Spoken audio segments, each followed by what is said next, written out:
last time RG3 started for the Ravens against the Steelers, the last time RG3 started a game, period, was against the Steelers. The Steelers had a lot to play for. They were 8-7 coming into the game with no Roethlisberger. They could go 9-7, have a winning season. It's a rivalry game.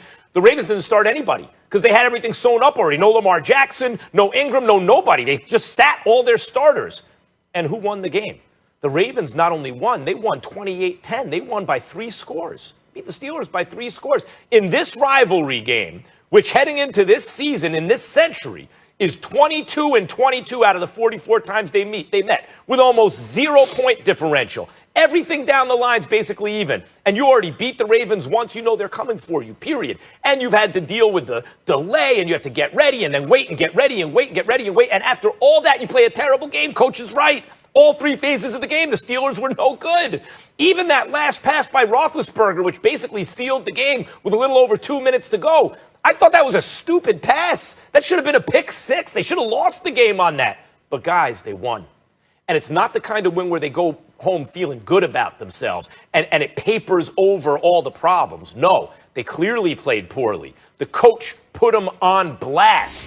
And they still are undefeated. So now they can almost psychologically take that as a defeat. Like, damn, we have a lot to work on, all 3 phases. And they better, because otherwise there'd be a trap game coming up, right? Washington, who's been playing better and better as the season goes on.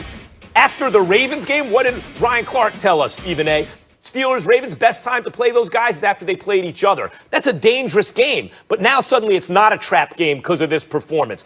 Then they got the Bills. They have later on in the season the Colts, right? The Browns to end the season. The schedule's not easy. This is actually the tough part of their schedule. And one of the games that was tough was this one. They got by it with a win, and they should be invigorated because they should know we have a lot to work on and not sit back and rest on their laurels. I think this is exactly what the doctor ordered.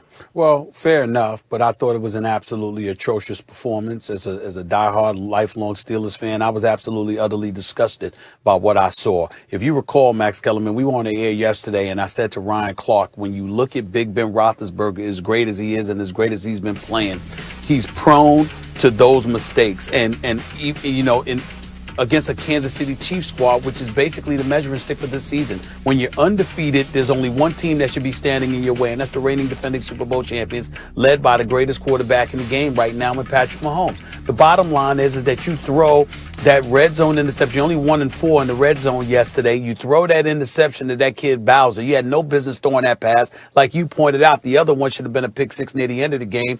They actually could have lost that game. You know, RG3, you handled your business against him. I mean, the dude only had 33 yards passing. Plus, he threw a pick 6 to Joe Hayden. This kid, McSorley, if you take away the 70-yard lucky pass, the Steelers defense inexplicable, I don't know how the hell you give that up, okay? But you take away that one pass, this dude is 1 for 5 for 7 yards. So he was 2 for 6 for 77 yards. I mean, look, and when you look at it from that perspective, I just say to myself, everything that I'm looking at in regards to the Steelers is whether or not you have a legitimate shot to knock off the Kansas City Chiefs. Then Bud Dupree, that's likely an ACL tear. So you talk about him being gone. He was a top 3 on the team in sacks. You talk about Devin Bush being gone weeks ago. That's a big loss for them as well. So their defense is severely compromised in terms of their ability to get at the quarterback. Because of that, that puts more pressure on the secondary that I thought was suspect to begin with. And then when I think about going up against potentially Kansas City, I'm saying, damn, this does not look good, because now you're compromising your ability to get to a quarterback, which puts more weight in your secondary. And that secondary, I question what they can handle against most teams, even though they've been pretty elite thus far this year. So imagine what I'm thinking about them going up against Patrick Mahomes and Tyreek Hill and Travis Kelce and Sammy Watkins and McCole Hartman. I'm scared to death. And that's what I'm looking at when I'm looking at the Pittsburgh Steelers right now. Their offense has to be prolific. Not good, not even great. They've got to be prolific if they are going to have a chance to knock off the Kansas City Chiefs. And what I saw yesterday was such a hideous, horrendous performance by that offense. I'm sitting back here and saying, damn. 11-0 means absolutely nothing to me. I am not excited by what I'm seeing from these Steelers right now. It was an inexcusable performance, and I don't blame Mike Tomlin for being disgusted. A matter of fact, I will call practice today, Max, for them to do nothing but run suicides. after that performance. I'm telling you right now, I call them, we put the football down, okay? And I'd sit up there and say goodbye to your wife, your girl, your family, and all of that stuff for the rest of the day. And I'd have them doing nothing but running suicide. I might give them the next day off. I might give them, the next couple of days off. I'd have them brothers running suicides just because they stunk up the joint the way that they did. Look, I hear what you're saying. You're not wrong about those points, but I think there's a bigger point that you're totally missing. They got the win. Of all the games you circled, they're going to lose. I would have rather this they game. lost. It was the Ravens game. And then with all the delays, it was just weird. And yes, the Ravens were underdogs, but I told you, those two teams, you never can tell. And you couldn't. That game could have gone either way, but they escaped with the win. Now on a short week, they're facing a defense that's played better and better, a team that's played better and better as it goes on. As I brought up, what does RC tell us? Play the Ravens or Steelers the week after they play each other. This is a dangerous game. Short week after a Ravens game, a very losable game, a real trap game. Not anymore.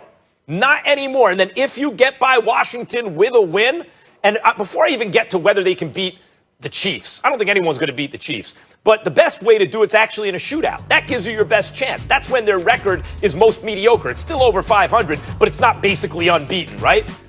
The Steelers are the one team maybe that could beat the Chiefs without engaging in a shootout. I don't know how prolific their offense has to be against the Chiefs. When they're playing at their best, the Steelers are usually winning 2 of the 3 phases of the game. Offense, defense, special teams. They'll figure out a way to beat you in 2 of those phases and come out with a win. Maybe they can do that against the Chiefs. But I'm thinking about their undefeated season right now. That's what excites me right now. The Washington game a little less dangerous than it used to be. Otherwise, you tell me 5 days you got to play that team after the Ravens, that might be a loss. Now I think they have a better chance to win. Then on full rest, they get the Bills, they get the Colts, they get the Browns, and you throw the Bengals in there. So divisional games coming up, they should be up for. And obviously the Bills and the Colts, those are tough games, but psychologically, emotionally, you're going to be ready to play. I don't know if they go undefeated this year. The odds are against it, of course. But right now they're undefeated, and they have all the motivation they need. Well, we don't give a damn about you caring about them during the regular season, Mr. Giants fan, Big Blue. We don't care. I mean, if you're a Steelers fan, you care about the chip.